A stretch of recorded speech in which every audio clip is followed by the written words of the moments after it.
Scorpio, that's the sound of the steady steed of the Knight of Wands, and he is encouraging you to take a ride this week for creativity, self-confidence, and self-love. So let's get into why I'm saying it. In that first card placement, the significator of the overall reading is the Page of Cups. It's the card that means self-love in tarot. So it means to take care of yourself, all right? A little bit of self-care, not only on the outside, but on the internal conversation you're having with yourself and your heart and spirit as well. Because that crossing card that's blocking the energy to manifest in the Page of Cups is the Eight of Cups, the refresh, restart, and rejuvenation in the area of the heart, right? So we could be a little hesitant. See how dark and shadowy it looks? It could be scary. We're coming out of a shadow time. And in that past reflection, maybe some legalities, a divorce or separation. But don't hesitate, because it means it's coming anyway, and it's for your betterment. God wants to lead you in a new direction. And maybe part of the hesitation comes from that third placement as well. And God's answer is the Five of Cups. Five is good luck in numerology and tarot. But there's always something to get over in tarot, in the hearts, right here. And you'll see it's the only time in the journey of the hearts that you'll see the cups turned over, because we got to get real. We got to look at people and situations, including ourselves, and how we are with the heart, okay? And that's never an easy journey, but it means you've done it, so you really should be proud of yourself, and also trust the things that you've learned out of that serve you for your betterment moving forward. And here comes the movement forward in the Knight of Wands, and that steady steed in the gut.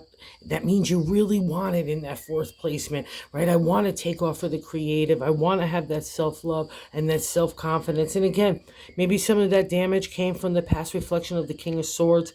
But I'll also say this in Scorpio too, because you're meant to balance out the material and the spiritual, and that would be a reflection of the King. Like, I could use intellect and fair heart in my judgment. So if you felt like you were walking that path of kind of the exalted state, congratulations, because that's the whole point. So, and maybe it made you tired and doubtful and stuff like that, and that's the kind of gist of walking those long journeys, especially to reach the King, because the strategy, analytical thinking are all applied there. But it means that you did a great job. And why God in the present day is saying that Five of Swords here, so you got a lot of good luck, but it's asking you just to kind of move to the next step, right? And that's all I need is 1 foot movement forward to get the good luck. And this is God and justice saying, I know I messed with you, Scorpio, but I had to mess with you so you know your character, your integrity, your values, your own identity, because we fight for ourselves and we're getting pushed and pulled in a lot of different directions up to the five, and we're kind of exhausted. And God says, okay, if you want to stay in your heels for a little bit, that's fine too, but I'm going to ask you to start to step up, because all your swords are there. So that's our thinking. So let's get it in really good adjustment here, okay?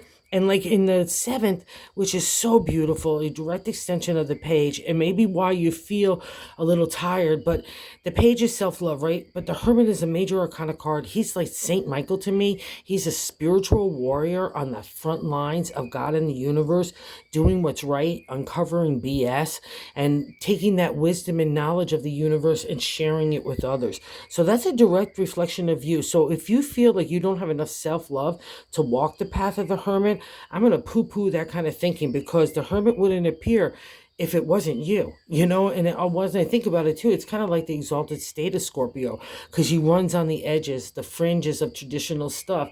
But that's where you guys like to be too. Remember, you're not the insect, you're the eagle. So live with this guy. It's awesome. And he'll definitely build up that Page of Cups along with this guy.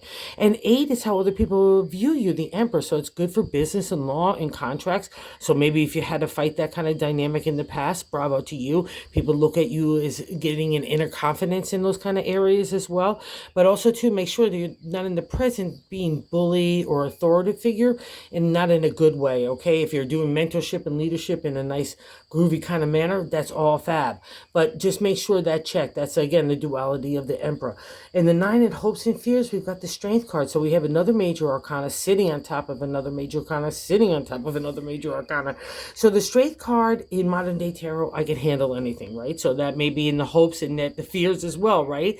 And but into the ancient tarot, it was mastery of thought. That makes all those things much easier. They don't become a burden. We look at it as a path of enlightenment, right? When we have to overcome anger, rage, ego, pride. That's the Strength card to the ancient tarot. And because it's our hopes and fears, it still means it's your hope, and that overrides any fear. And when we have mastery of thought, fear can't enter into our thinking, right? And in the 10th, I would believe this is you, my friend, my Scorpio friend as well, the Queen of Wands in the outcome position, the Queen of the creative, the Queen of warm days and fires and marshmallows roasting over the fire. She's a lioness. She's community. She's advertising, marketing, and promotion. So if you want to kick off new ideas, even in the creative of family and relationship, she's your gal, right? She's got that imagination there, and she's warm and inviting, and that's you, Scorpio. So that's just your focus this week. Anywhere you doubt yourself, just remember you're the queen and the hermit, okay? And God's giving that validation in the bonus card of the Ace of Swords. It's like you coming forth with your intellect and your character. Like, here I am. Dig me, don't dig me. I dig myself, and it's taken me a long time to get here, and I really like myself. And bravo, brava. The Ace of Swords is fab, and that's you as well this week, Scorpio. So it's a great combo of cards, all a validation how special you are and the way that you're meant to move forward in love and creativity and self-confidence. That's the key, because that overkills any kind of self-doubt and insecurities, right? Okay, have a great week, Scorpio. Oh, if you're so inclined, if you like this content, if you would consider liking or subscribing, that would be really cool as well. Thank you so much. Have a good week.